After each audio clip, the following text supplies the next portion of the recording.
Normandía, Francia.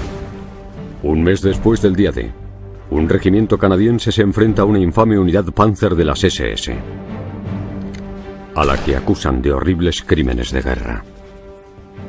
Los canadienses y la 12ª Unidad Juventudes Hitlerianas de las SS se habían estado enfrentando desde el 7 de junio, así que mantenían una batalla privada muy violenta.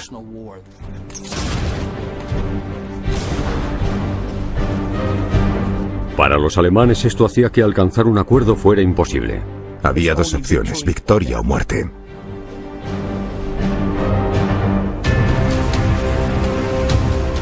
...6 de junio, 1944. Las fuerzas aliadas desembarcaron finalmente en Normandía para abrir el frente occidental.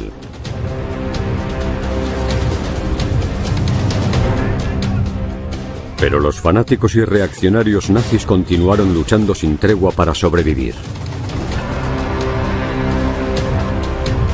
El día D era una batalla. Los aliados todavía tenían que ganar la guerra. Del día D a Berlín, la última batalla de Hitler. Furia Panzer.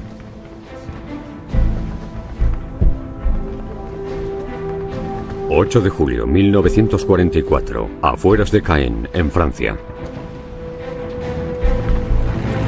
Los canadienses de la Reserva de Infantería Regina Rifles se preparan para ayudar a liberar la ciudad francesa. Exploraron cómo avanzar hasta su objetivo en la zona noroeste. Y no les gustó lo que vieron. Era muy llano, había pocos lugares para ocultarse. El coronel lugarteniente Foster Mattenson trajo a los comandantes de su compañía, el comandante en funciones Gordon Brown, el comandante Eric Syme y el comandante Stuart Tabb, para encontrar la mejor manera de avanzar. Iban conduciendo los camiones modelo Universal Carrier y se acabaron perdiendo. El conductor se equivocó y se encontraron en mitad de una lucha. Los Regina Rifles fueron atacados rápidamente.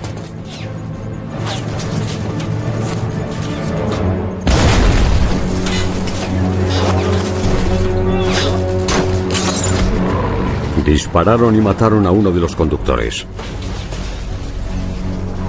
Los pasajeros se agacharon para cubrirse.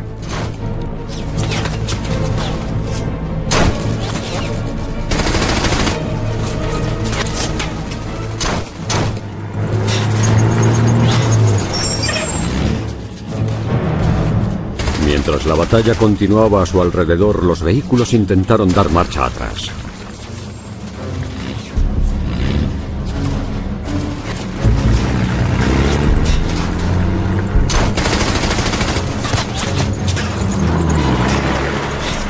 En el caos de la batalla, los camiones se retiraron y dejaron a los oficiales atrás. Acabó siendo otro impedimento en la lucha por Caen. A solo 20 kilómetros de la costa, las fuerzas aliadas habían planeado tomar la ciudad del día D. Pero más de un mes después, el objetivo demostró ser mucho más escurridizo de lo que pensaban. Ambos lados entendían que la toma de Caen era crucial para continuar por el resto del país, que si podían tomar Caen, podían entrar en el resto de Francia. 860.000 soldados aliados estaban atascados en el cabo de playa de Normandía. Los aliados necesitaban que sus ejércitos entraran en Francia para luego dirigirse hacia el este, hacia París. Caen era un cruce de carreteras y de ferrocarriles crucial. Los alemanes entendían que si podían defender Caen, podían frenar el avance de los aliados. Eran divisiones blindadas que tenían cientos de tanques. Necesitaban carreteras buenas, así que iban a pasar por Caen para atacar a los aliados que estaban en las playas y que por supuesto eran muy vulnerables. Los Regina Rifles habían llegado a una batalla entre la 12ª División Panzer de las SS y otras fuerzas canadienses. Esta no era la primera vez que los Rifles se habían encontrado con la 12ª de las SS, un mes antes, el día después del día D. Los Rifles habían tomado la ciudad de Bretteville, que no está lejos. Los Rifles soportaron 4 contraataques de la 12ª División Panzer. Derribaron a 152 alemanes. Destruyeron 6 tanques para defender la ciudad y su unidad ganó una condecoración. Ya que no contaban con la ventaja, los camiones escaparon con desesperación. Los oficiales de los Regina Rifles corrían el peligro de quedarse atrás.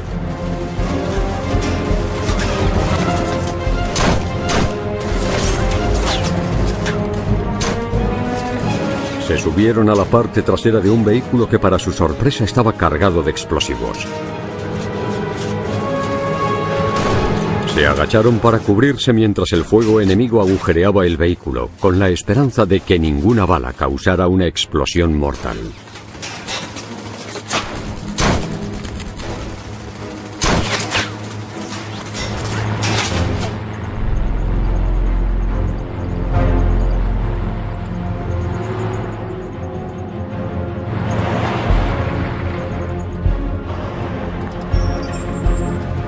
Tras abandonar el lugar de la batalla, los oficiales se colocaron en sus posiciones para el reconocimiento en el pueblo cercano de Oti. Unas horas antes, el general Montgomery había iniciado la operación Charmwood, el segundo intento del ejército británico de tomar Caen.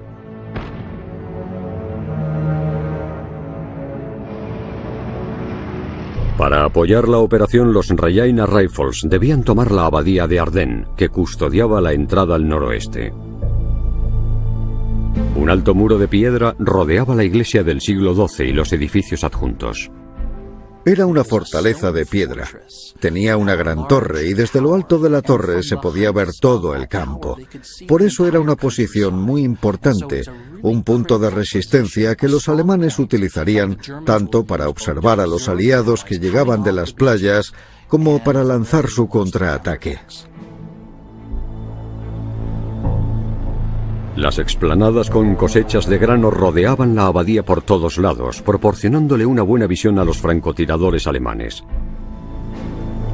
Los alemanes ocuparon el único refugio, las colinas de lodo, donde habían tenido sus cañones antiaéreos en la mitad del campo. Matheson planeaba que la compañía B del comandante Syme avanzara 400 metros desde el pueblo de Oti y tomara las colinas, la compañía D de Brown por la izquierda y la compañía C de Tabb por la derecha. Pasarían las colinas y avanzarían los 640 metros restantes hasta la abadía. A las 5 de la tarde la artillería aliada comenzó el ataque a la abadía de Ardennes, preparándose para el asalto. La lluvia de fuego debilitaría las defensas alemanas y mantendría a los alemanes a cubierto mientras los canadienses se acercaban. La artillería duró 30 minutos, tras los cuales los Regina Rifles comenzarían su ataque. La abadía de Ardennes era la base de la 12ª División Panzer con la que se habían encontrado antes. Su comandante es el jefe de regimiento Kurt Meyer. El coronel de 33 años era uno de los comandantes de división más jóvenes de Alemania. Kurt Meyer era un oficial muy valiente, pero al mismo tiempo también era muy despiadado. Estaba convencido de la causa nazi y tenía la determinación de inculcar esta ideología a sus hombres. La división Panzer de Meyer estaba compuesta de antiguos miembros de las juventudes hitlerianas. El infame grupo para jóvenes nazis crió a una generación de niños alemanes para que creyeran en la superioridad aria. Para los líderes de las SS, la 12ª Unidad Panzer Juventudes Hitlerianas era una especie de símbolo de la siguiente generación del nazismo. La división Panzer de Meyer soportó el tiroteo tras los muros de la abadía. El edificio principal en sí estaba demasiado expuesto al fuego de la artillería aliada o a los bombardeos aéreos de los aliados. Así que situó su base en un edificio secundario, en el sótano, para estar protegido.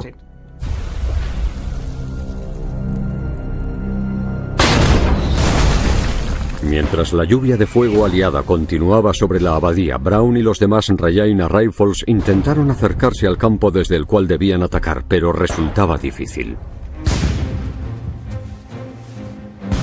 Los Regina Rifles estaban atrapados porque el pueblo de Oti no había sido liberado, por lo que los alemanes también podían atacar para presionar a los Rifles. Los alemanes también abrieron fuego para contraatacar.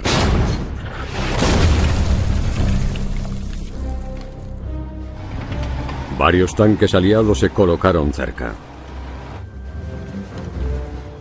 Pero al acercarse la hora del asalto, un cañón alemán comenzó a disparar. Este cañón de 88 milímetros era la pieza de artillería más efectiva del arsenal nazi, y los tanques aliados la temían. En combate terrestre tenían un alcance de casi 15.000 metros, y con un equipo bien formado manejándolo podía disparar una ronda cada 3 segundos.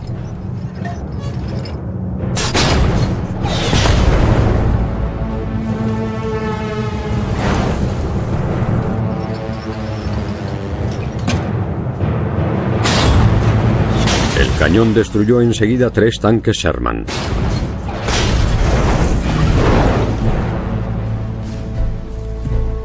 Mientras los soldados de su interior escapaban, fueron atacados por las ametralladoras alemanas desde la colina cercana.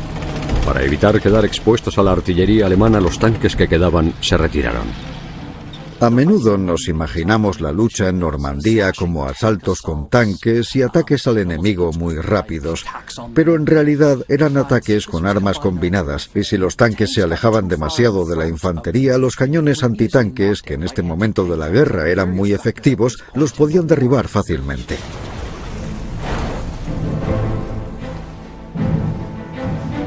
Al retirarse los tanques que les apoyaban, las 3 compañías de los Regina Rifles quedaron atrapadas al descubierto. El ataque alemán continuaba.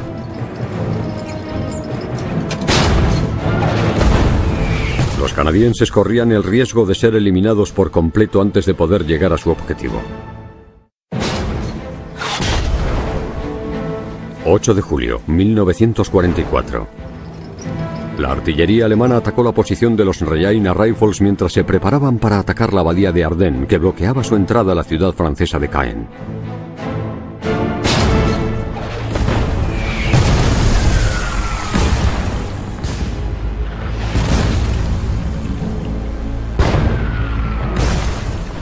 Otras unidades canadienses llamaron a los Regina Rifles Jones Rurales, porque procedían de una zona campestre de Canadá.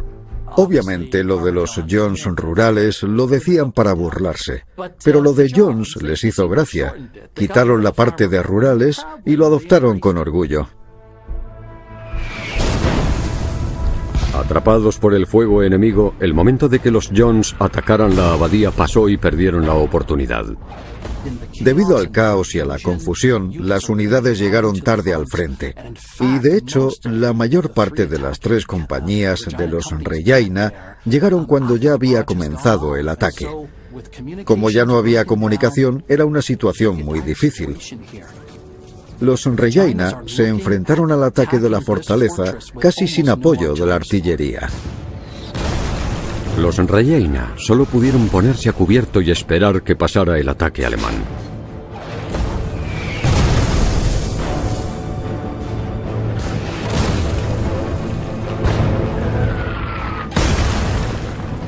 Cuando terminó, el comandante Gordon Brown y los otros oficiales se apresuraron para organizar a sus hombres.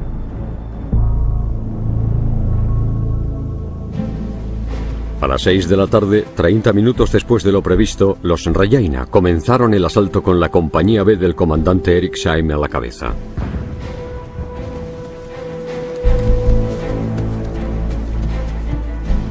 Los alemanes habían aprovechado el tiempo.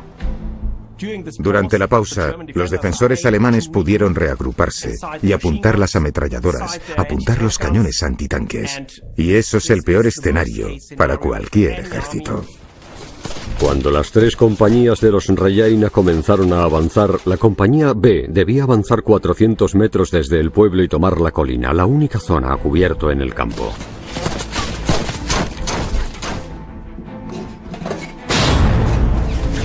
Las fuerzas alemanas abrieron fuego sobre ellos desde todas las direcciones.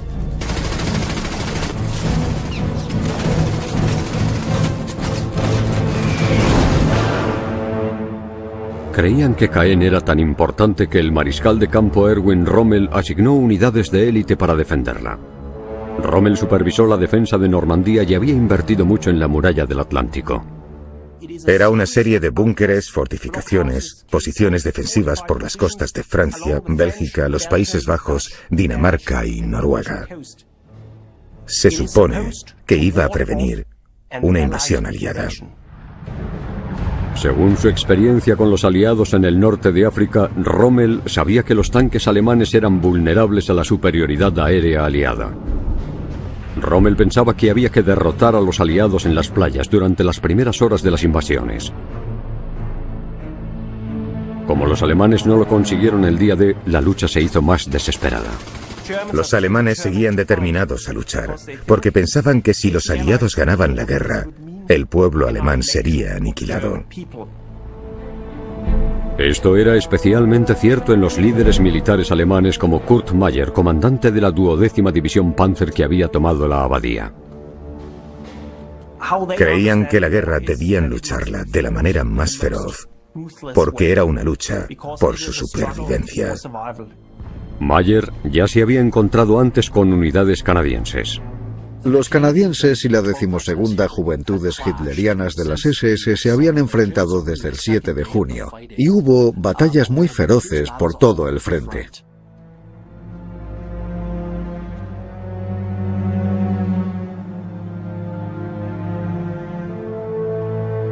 El 7 y el 8 de junio, la unidad de Meyer ejecutó a 18 prisioneros de guerra canadienses en la abadía de Ardennes, una violación flagrante del Convenio de Ginebra. Para la gente como Meyer o los oficiales de las SS, era todo o nada, y no podían alcanzar un acuerdo con el enemigo. Era o victoria o muerte.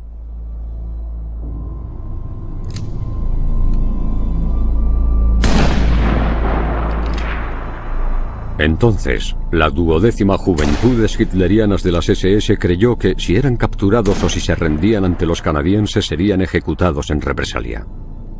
Así que los canadienses y la 12ª de las SS mantuvieron una batalla privada muy violenta.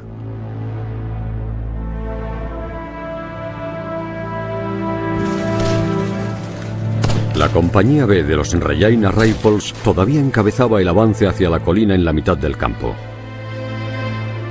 Al enfrentarse a la lluvia de fuego, la compañía B tenía que correr o arrastrarse a tramos cortos para evitar ser alcanzados. Los alemanes abrieron fuego con morteros, con ametralladoras, con francotiradores, y los Regina Rifles cayeron uno a uno.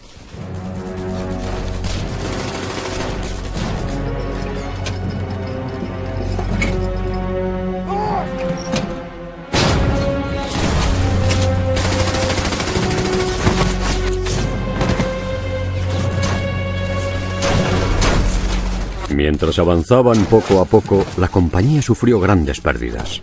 No hay una forma fácil de eliminar una ametralladora. Las ametralladoras disparan 500 balas por minuto, con forma de arco. Tienes que sacrificar soldados para neutralizarla.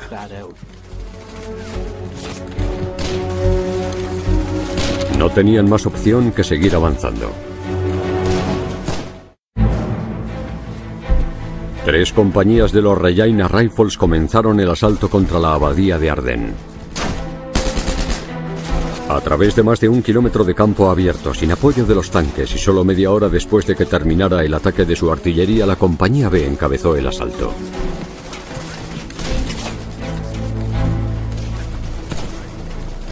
La compañía B avanzó lentamente e iban cubriéndose con lo que podían. Pero no tenían muchas opciones, por lo que tenían que ir agachados. Tenían que permanecer en el suelo. Tenían que intentar quedarse donde no les vieran los francotiradores alemanes. Así que fue un proceso muy lento y que causó muchas bajas porque cada vez que se levantaban, les disparaban. Las bajas seguían aumentando y las semanas de esfuerzo también se cobraron su peaje. Estaban muy debilitados en aquel momento. Habían perdido muchos soldados en batalla durante el primer mes en Normandía.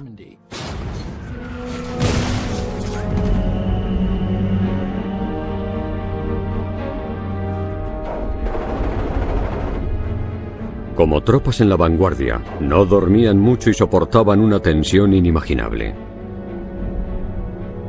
No cabe duda de que la falta de sueño y el enfrentamiento continuo con el enemigo, combinados, agotarían a cualquiera.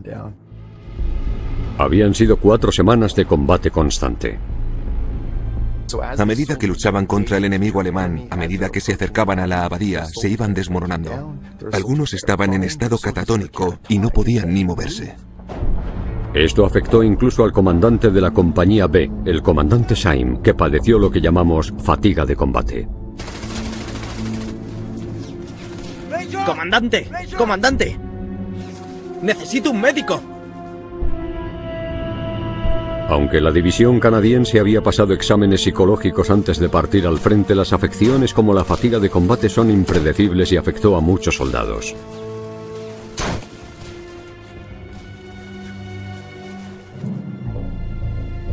A finales de julio de 1944, la fatiga de combate comprendía un 25% de todas las heridas no mortales de los aliados. Tras el día D, grupos de los ejércitos británicos y canadienses establecieron centros en primera línea de combate para tratar la fatiga. El tratamiento era sencillo: tranquilizantes y sueño. Querían tratarlos rápidamente de manera efectiva porque querían que regresaran al frente.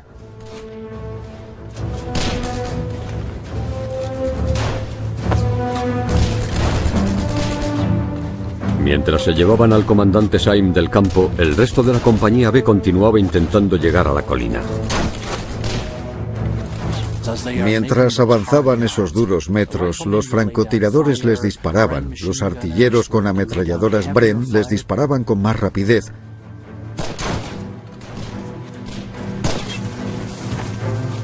Lo que hicieron para neutralizar esas ametralladoras fue usar granadas en su mayor parte. Las granadas explotaban y dispersaban metralla, por supuesto, y así es como al final tomaron la colina.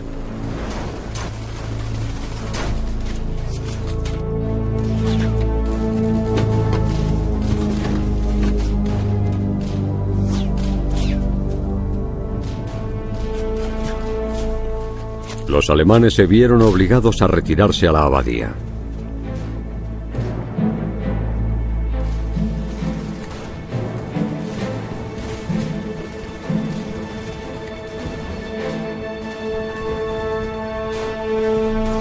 Para alcanzar el objetivo, la compañía B quedó destrozada. 61 de sus 100 hombres resultaron muertos.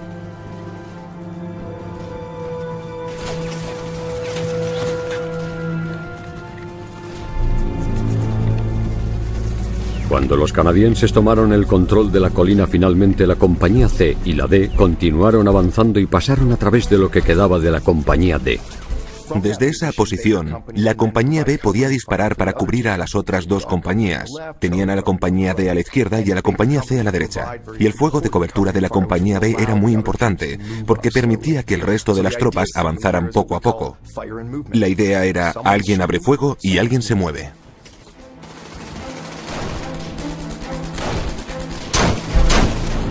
Para evitar que sus hombres corrieran el mismo destino que la compañía B, el comandante Tapp de la compañía C ordenó que se lanzaran morteros altamente explosivos contra el complejo de la abadía. Esperaba que la distracción proporcionara a sus hombres la cobertura que tanto necesitaban. Pero le informaron de que los Rajaina no tenían morteros altamente explosivos disponibles y en su lugar le ofrecieron humo.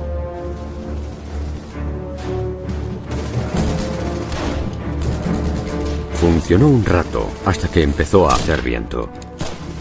Entonces quedaron totalmente expuestos al fuego alemán. Se convirtió en un infierno.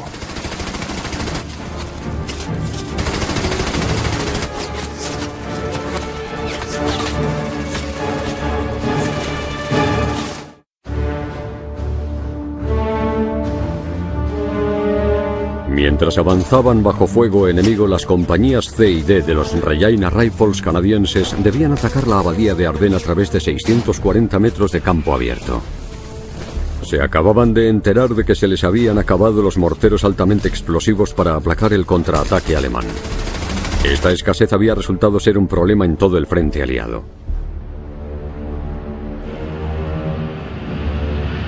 3 semanas antes, una gran tormenta azotó la costa de Normandía. 800 barcos y botes quedaron varados, dañados o destruidos el 19 de julio, lo cual debilitó aún más la línea de provisiones aliadas que ya sufrían a causa de la falta de un puerto de agua profunda. Todas las unidades tenían que soportarlo como pudieran. Avanzar a campo abierto sería un suicidio. Así que los Regina dispersaron humo para cubrir su avance.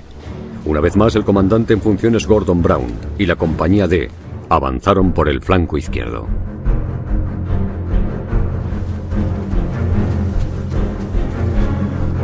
Pero cuando los hombres estaban todavía a 460 metros de la abadía, el viento disipó el humo.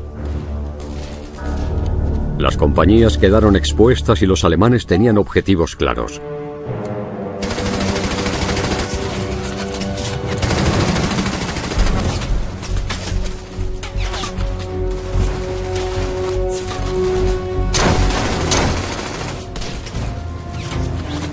En medio del caos, el 13º pelotón de la compañía C se metió en un campo de minas.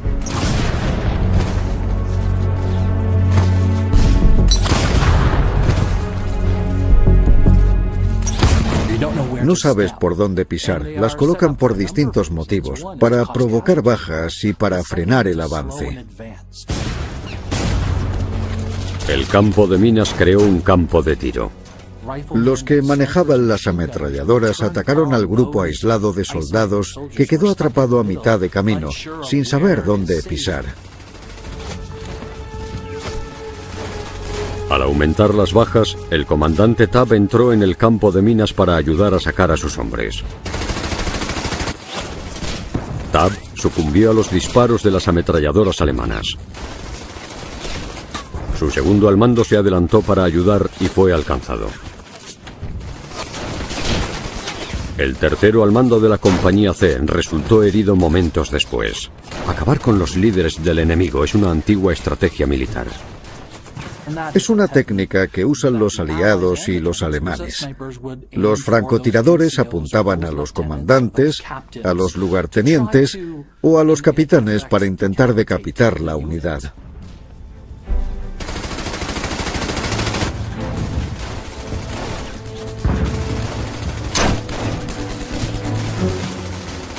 Sin líderes, la compañía C se retiró a la colina.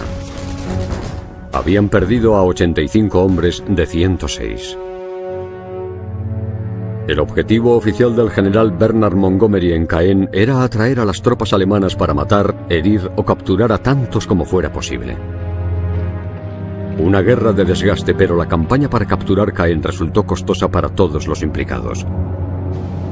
Los bombardeos aliados para apoyar la operación Charmwood comenzaron la noche anterior, el 7 de julio. Más de 460 aviones dejaron caer 6.000 bombas en la ciudad. Aunque el bombardeo mejoró la moral de los soldados aliados, el impacto estratégico en las tropas alemanas fue mínimo. Los escombros resultantes obstaculizaron el avance de los aliados y la retirada de los alemanes.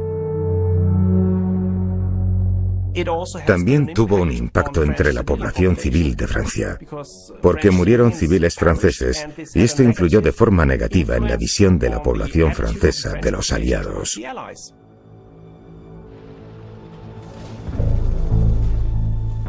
Al noroeste de la ciudad, los 15 miembros sanos de la compañía C se retiraron a Auty para traer camillas para los heridos.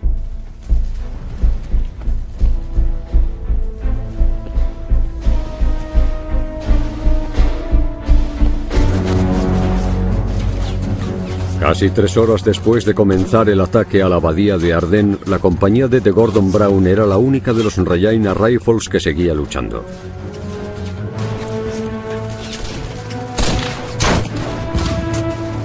Todavía estaban a cientos de metros de su objetivo y el humo que les cubría también acababa de disiparse en su posición, lo que les dejó peligrosamente expuestos al fuego enemigo. La 12ª de las SS dejó rápidamente atrapados a Brown y a sus hombres de nuevo.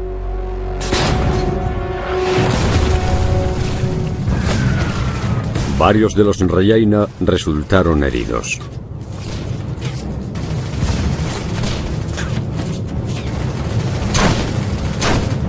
Para limitar las bajas de la compañía, Brown y sus hombres avanzaron a intervalos cortos. A veces tan solo avanzaban unos centímetros cada uno.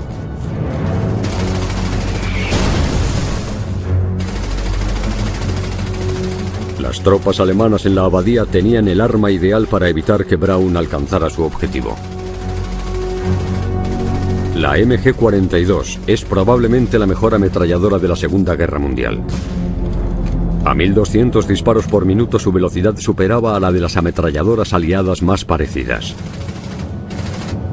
Ligera, fiable y fácil de utilizar, las MG-42 tenían un alcance de casi 1 kilómetro.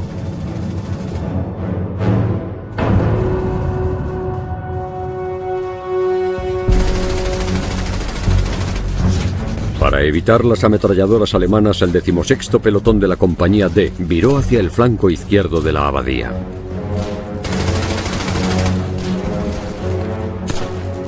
El resto de los Regina Rifles continuaba el asalto al frente. Pero a las 9 en punto, un mensajero informó al comandante en funciones Gordon Brown que el 16º pelotón había desaparecido.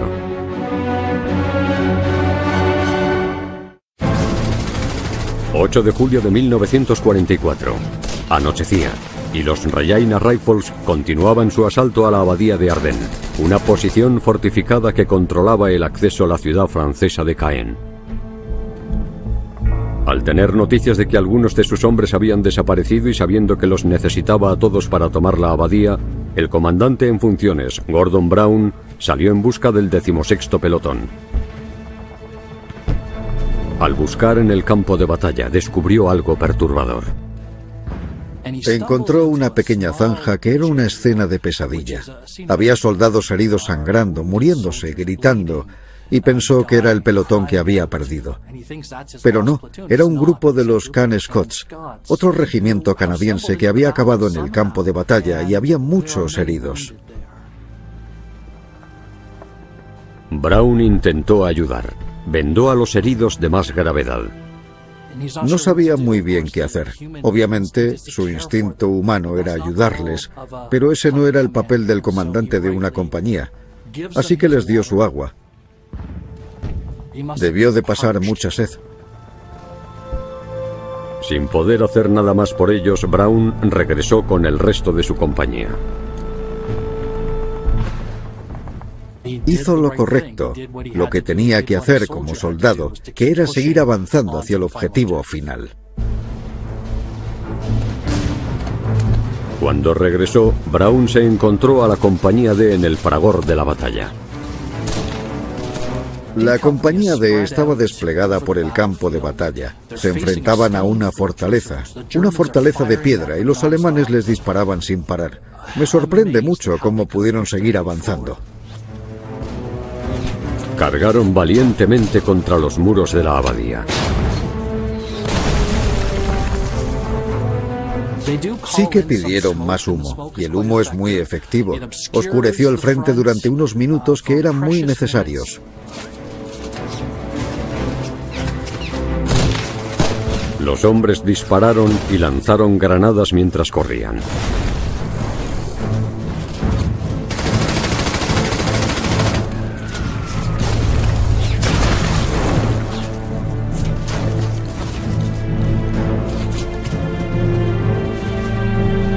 Su valentía obtuvo recompensa. A las 10 de la noche en punto, la compañía D llegó a los muros de la abadía. Como los Regina Rifles se acercaban y el coronel Kurt Meyer había planeado proteger sus fuerzas para el combate, pidió permiso para retirarse. Y le contestaron que no. No hay retirada. La forma de pensar de los líderes alemanes era: ¿dónde terminará la retirada? Pero Meyer se retiró de todas formas, y luego dijo que sabía que no podían defender Caen. Las órdenes de Hitler de defender la ciudad hasta la última bala significaría el sacrificio innecesario e inútil de sus hombres.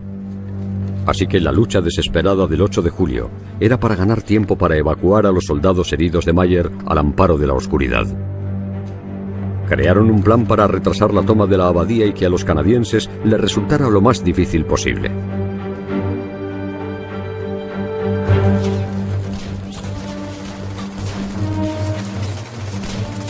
Los Regina Rifles se encontraron con los soldados alemanes que quedaron para cubrir la retirada.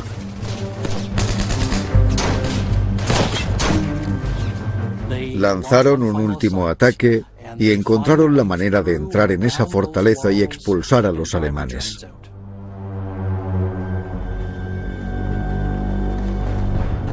Algunos canadienses empezaron a avanzar hacia el patio de la abadía. El capitán Brown ordenó a los soldados que se atrincheraran fuera de los muros. Llevaban un mes luchando contra los alemanes y Brown sabía que todavía no estaban a salvo. Los alemanes habrían dejado preparadas sus armas.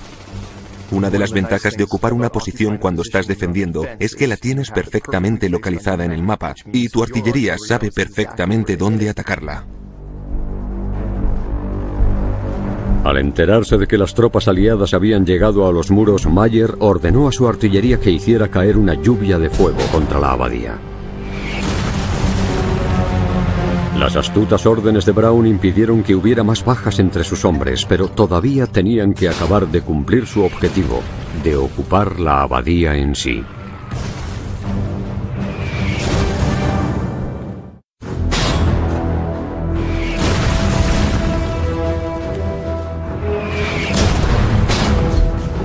El denso tiroteo alemán impidió que el comandante en funciones Gordon Brown y el resto de la compañía D de los Regina Rifles tomaran la abadía de Ardennes por completo.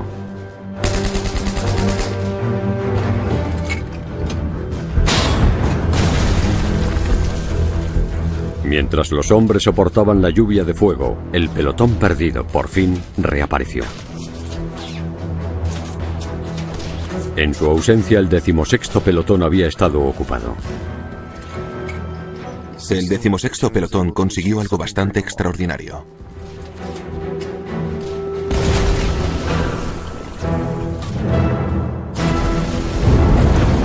Neutralizaron una batería de cañones 88 alemanes. Cualquier tanque Sherman que se acercara detrás de ellos se podía mover a campo abierto.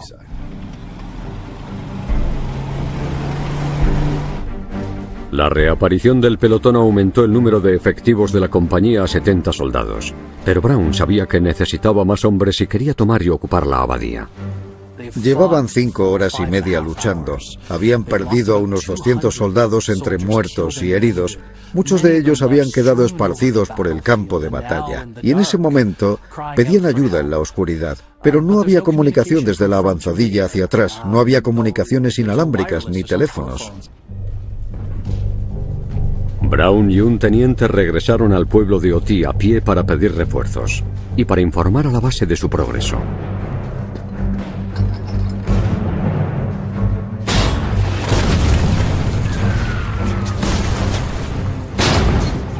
Pero en el camino, los dos hombres fueron atacados con fuego de mortero.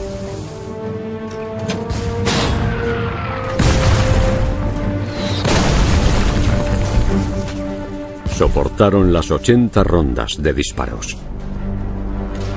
El bombardeo era otra fase del plan del general Kurt Meyer para cubrir la retirada de la 12ª de las SS, de Caen. La retirada de Meyer resultó sensata para proteger la fuerza de la unidad. En la segunda semana de julio, las bajas en batalla de los alemanes en Europa Occidental superaron los 100.000 hombres. Pero los alemanes solo habían conseguido reemplazar un 9% de sus pérdidas de personal. Por la noche, Brown regresó a los muros de la abadía con refuerzos. La compañía de los Regina Rifles que había estado en la reserva.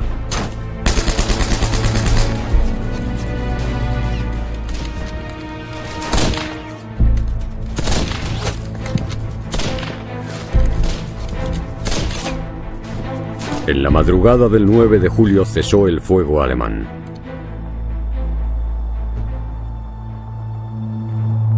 Era una calma inquieta.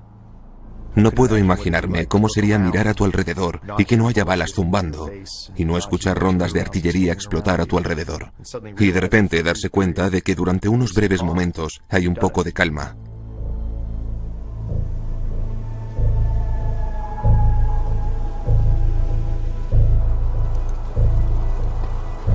Al amanecer, las compañías A y D de los Rajaina Rifles entraron con precaución al patio. Así que cuando Mayer se retiró, intentó retrasar el avance del enemigo dejando francotiradores. Esto les dio tiempo a sus tropas para retirarse de forma ordenada. Con francotiradores y trampas, el enemigo no se siente a salvo. No sabe dónde está el enemigo, de dónde viene, así que tiene que ir con mucho cuidado al avanzar. Hasta media tarde estuvieron neutralizando a los francotiradores alemanes de la abadía.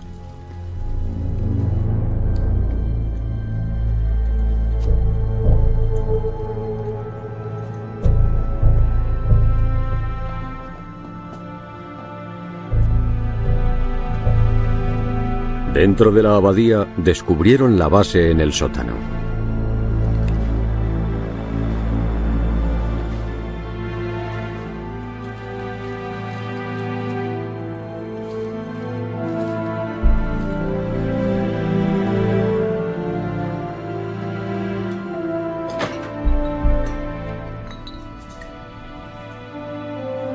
El capitán Brown estaba más que agotado. Más tarde comentaría que estaba casi delirando, que tenía alucinaciones.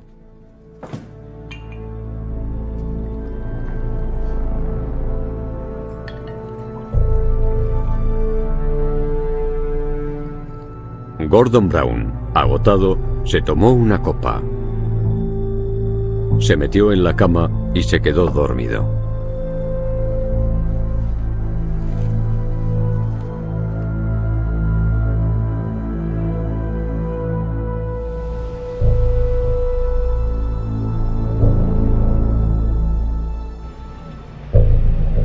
Los aliados tomaron la parte oeste de Caen sobre el río Orne la tarde del 9 de julio. Durante la operación Charwood, los Rajaina Rifles sufrieron 216 bajas que incluyen la muerte de 36 hombres. En cuanto a las bajas ese día, un 50% de los soldados en combate murieron, resultaron heridos o fueron tomados como prisioneros. Hubo tantas bajas en las compañías C y B que, tras esta batalla el 8 y 9 de julio, dejaron de funcionar. Los civiles franceses también quedaron muy afectados. Un 75% de Caen había sido destruida y habían muerto centenares de personas.